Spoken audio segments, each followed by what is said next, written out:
I'm Jasmine Moradi, and you're listening to the Queens of Tech podcast, a podcast series about raising the voice of workplace champions. 60 plus questions in around 30 minutes with women, non-binary, and transgender influencers about their journey into STEM: science, technology, engineering, and mathematics.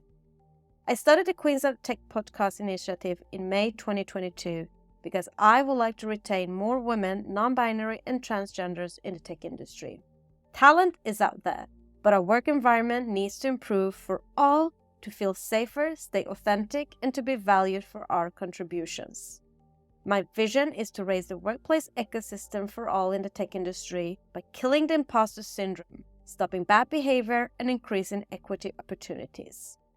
Each podcast talk is built around 60 plus questions regarding upbringing, education, career path, DEIB, and future advice.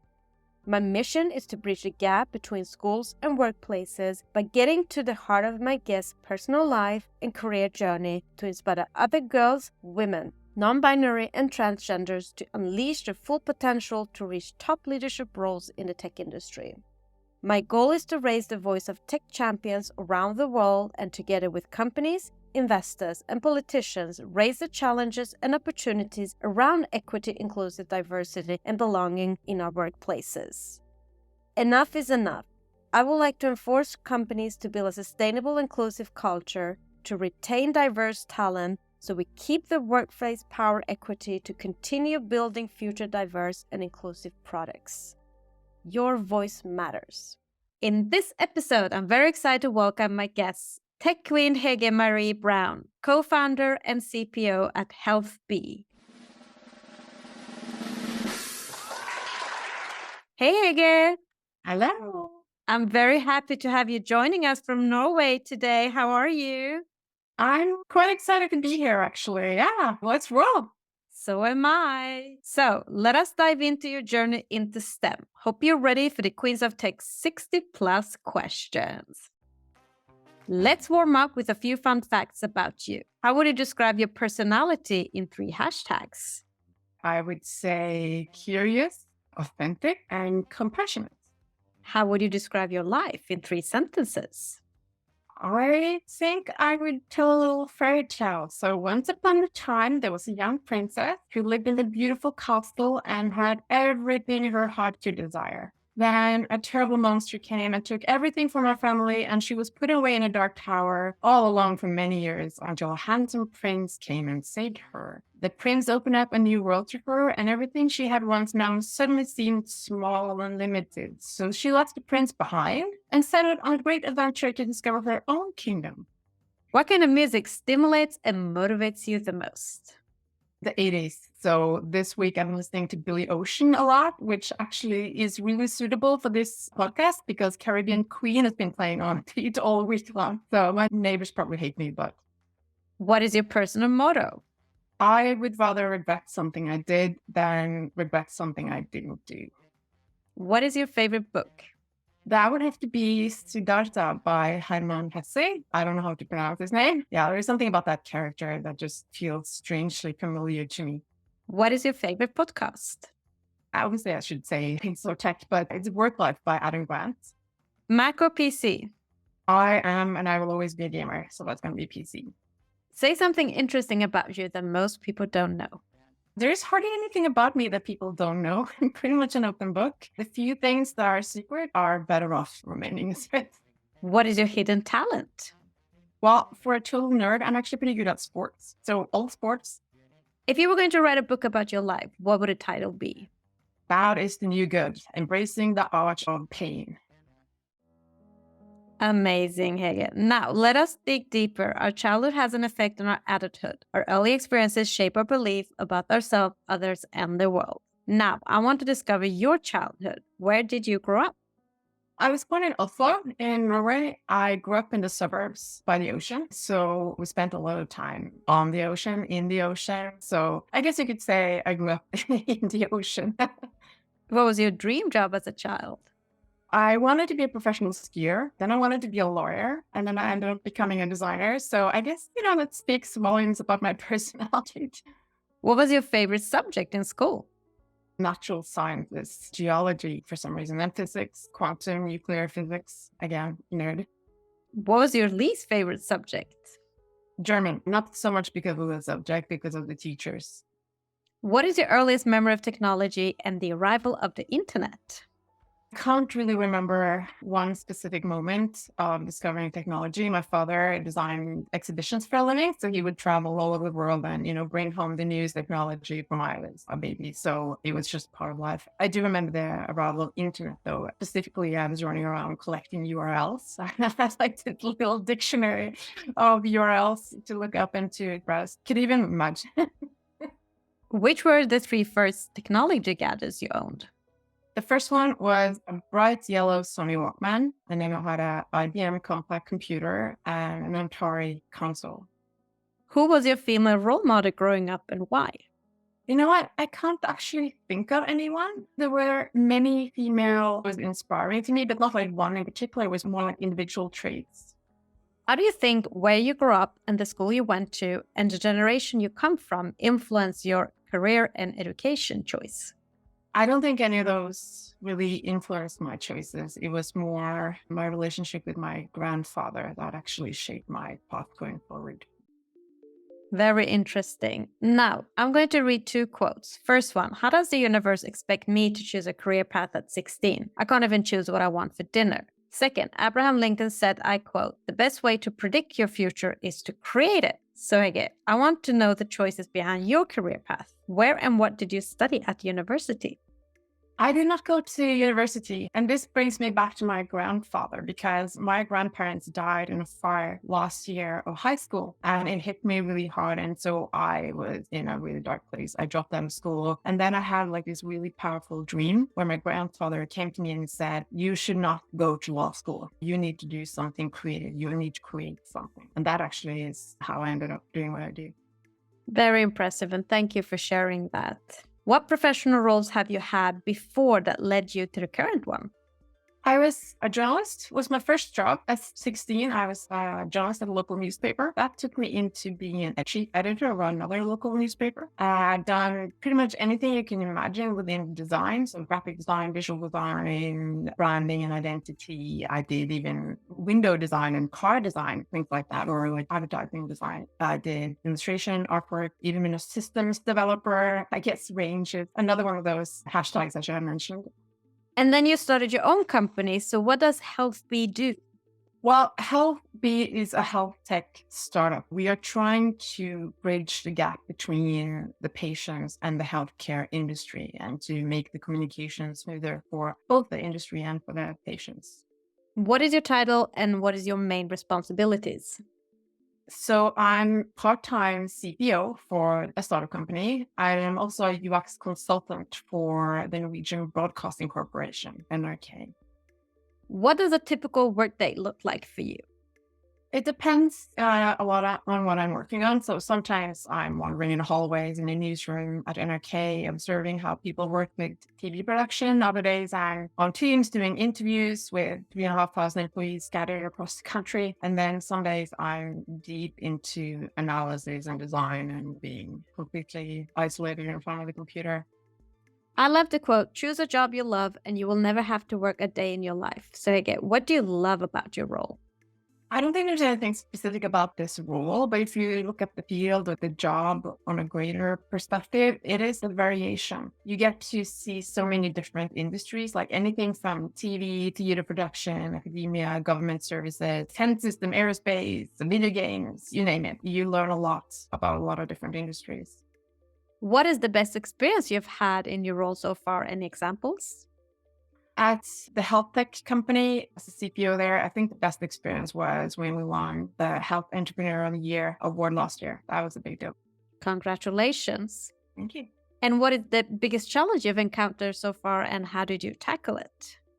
As a startup company, investment is the biggest challenge, and we haven't quite tackled that yet. So that's a work in progress. As a UX consultant, on the other hand, the biggest challenge there is complexity. We are working on a lot of internal production system, and it's big and complex. I do think, though, that having a background within systems engineering is really helpful, and building good information architectures helps break down also complexity in design. What do you wish everybody understood about your roles?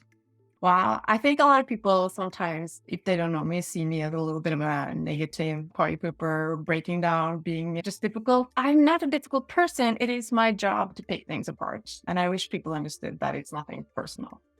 And what is the common myth about your professional field that you want to disapprove? Because I'm doing different things here, design and product, I would say the biggest misunderstanding is that design is something you slap on at the end. It is not just pretty colors and pictures. It actually goes far into your product and business strategy, and it needs to be aligned all the way. What do you love about working in the tech industry? Variation, endless opportunities for learning things, constantly changing.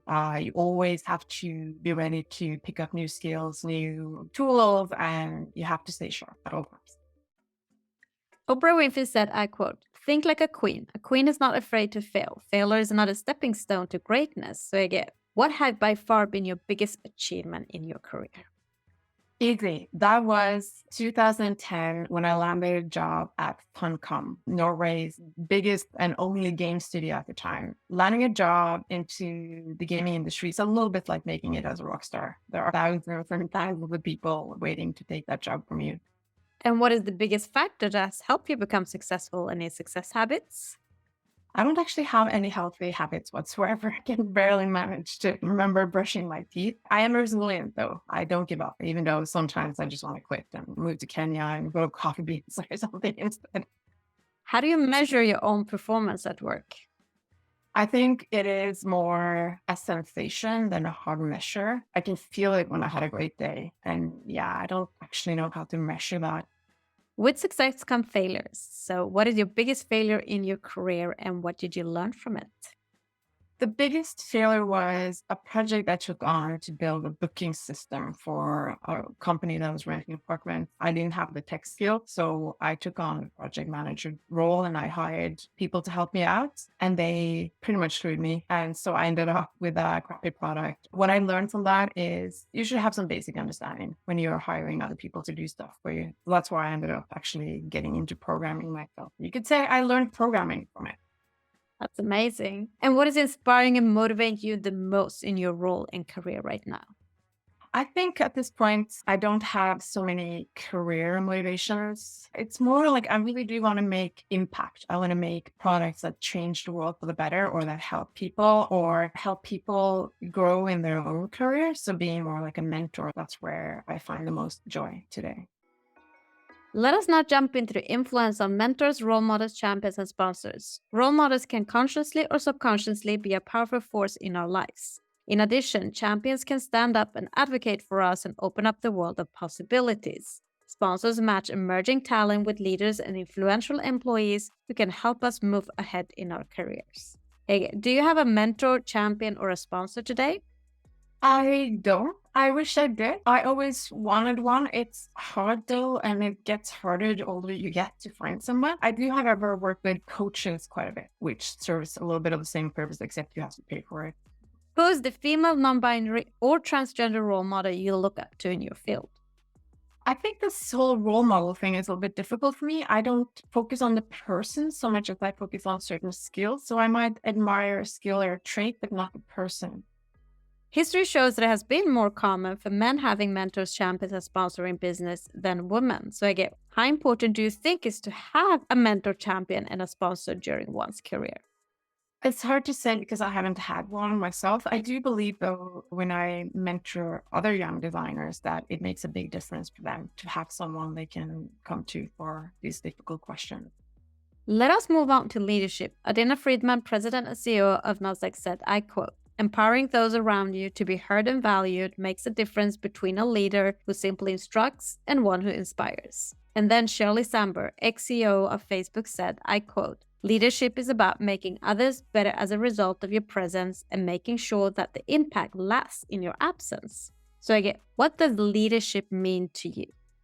I think being a mother really sums it up. It's about being a safe harbor to nourish people, encourage growth while removing all obstacles that prevents that growth. What do you consider a good versus a bad leader? A good leader leads with love and a bad leader leads with fear. Who is your favorite female, non-binary, or transgender tech leader and why?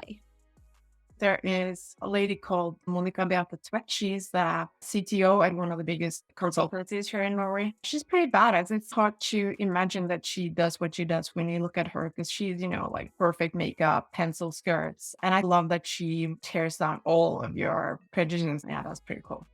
How would you describe yourself as a leader?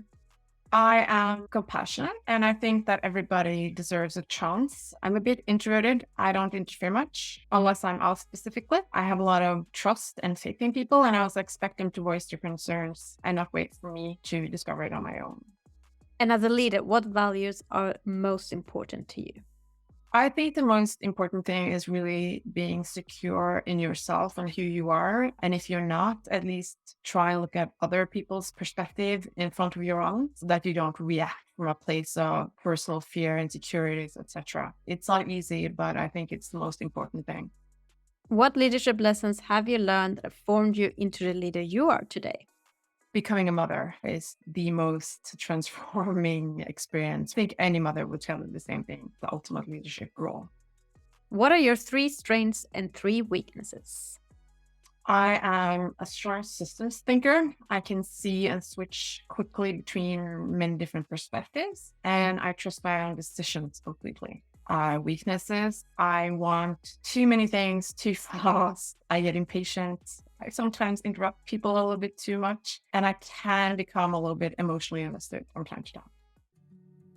Let us now jump into the hottest topic in business today, workplace culture, unlocking the power of diversity, equity, inclusion, and belonging. Again, what does DEIB mean to you personally? As every other woman who is past 40, we have obviously experienced a little bit of discrimination, well, for simply for being a woman. The question like, are you going to have kids soon in an interview is classic, or getting laid off because you got yourself pregnant. I've experienced those, had my boobs grabbed. But I think what I'm really passionate about is neurodiversity. I'm also autistic, and I don't think neurodiversity is getting nearly enough attention yet. What do you consider being 3 to 5 signs of good company culture if you were to join a company? Autonomy, freedom, trust, tolerance, and willingness to be pragmatic and solve problems instead of sticking to the rules just for the sake of it. You did mention a little bit about the pregnancy, but as a woman, what has been the most significant barrier in your career and how have you overcome these challenges? I think it's also difficult to know what are missed opportunities because of my gender and what's because of my personality type. I still had a really great career though, so I think it's easier now. You automatically get a little bit more respect when you get older. I don't think that it's actually been that big of a barrier to me personally. I just move on when I don't get the opportunity I'm looking for. Why do you think it is important for more women, non-binary and transgenders to join the tech industry today? I don't think it's that important. I mean, is it really? A lot of the time, I prefer male leaders myself, if I'm being completely honest. I don't think you should have a lot of female leaders just for the sake of it. It's about having the opportunity if you want to, not forcing it. Do you and how do you speak with your colleagues about the EIB challenges, for example, salary gaps and promotions? I don't. I wish we could talk more about that. We talk about it a lot, like in global forums, but not so much within the company. People are a little bit scared of doing that, which is unfortunate. There are many public and internal discussions about the barriers women, non-binary and transgenders face from reaching higher position in tech industry. How do you feel it has affected and is affecting you? And what is your advice on how to best unblock these roadblocks? I have experienced this. I think I said this before too, that I don't know what is because I'm a woman and because of my personality. I think a lot of the time it's more about personality traits. Like pretty sure that a confident and assertive woman would get the opportunities before a timid and demure man. So it's more about your willingness to sort of grab the opportunity, I think. And of course, that is aligned with gender a lot of the time, but it's not necessarily a one-to-one relation there. Today, tech companies spend a lot of marketing money to attract women, non-binary, and transgenders. However, at the same time, they're finding it hard to retain them. Articles show that women are leaving the tech industry. What is your best advice on strategies for how companies can work to build a stronger corporate culture that engages gender diversity and equity? I don't know. I often think that maybe we just have to accept that women are genetically programmed to have different interests and that people like you and I are a little bit of an anomaly and that's okay. So I don't think we need to force it as long as there are opportunities for people like us who really want to get into it. And so that's not something I think a lot about. Why and how do you think companies would benefit from having not just women, non-binary, and transgender leaders, but actually higher gender representation at C-level and boardrooms with mandate? I honestly don't know. I think we should lean on actual research data to answer this instead of my personal opinion. How much do you think the tech industry has changed regarding this subject since you joined? Well, for the question about neurodiversity, not at all, unfortunately. Looking back on your career, what one thing would you have changed in your working environment to break the bias? I think this bias was not just broken, but shattered in the gaming industry by being predominantly male and with all the dirt in the corners regarding sexual harassment. Coming to the gaming industry was coming home to me. I don't think you can actually break the bias because somebody neurotypical will never really understand what it means to have Asperger's or to have autism. And no matter how many episodes of Good Doctor you watch on Netflix, you're not going to understand it. And if you try too much to understand, you're just going to stress that person out even more. So I think the best approach is to just accept that there will be some level of discomfort for anyone who has or is a minority or has some kind of neurodiverse challenges. The bigger problem, as I see it, is that we are making pain and discomfort the enemy, when in reality it is a friend, it is how we grow. And so we shouldn't be so afraid of that discomfort. You don't have to solve all the problems for me. Looking forward, what will you do as a leader to improve the bias for the next generation of women, non-binary, and transgenders in tech? Honestly, and this is probably a very unpopular reply, I will do nothing. What I will do, however, is offer my advice, help, and support to individuals who need it. So I will not do anything specifically to change anything, but make sure that everybody is given opportunities individually. Let us move on to another hot topic in business today, which is work-life balance and mental health. Hege, you have without a doubt a busy lifestyle. How do you take care of yourself to maintain good mental health? I don't push it. So when my body tells me I'm done, I'm done. Have you ever experienced burnout?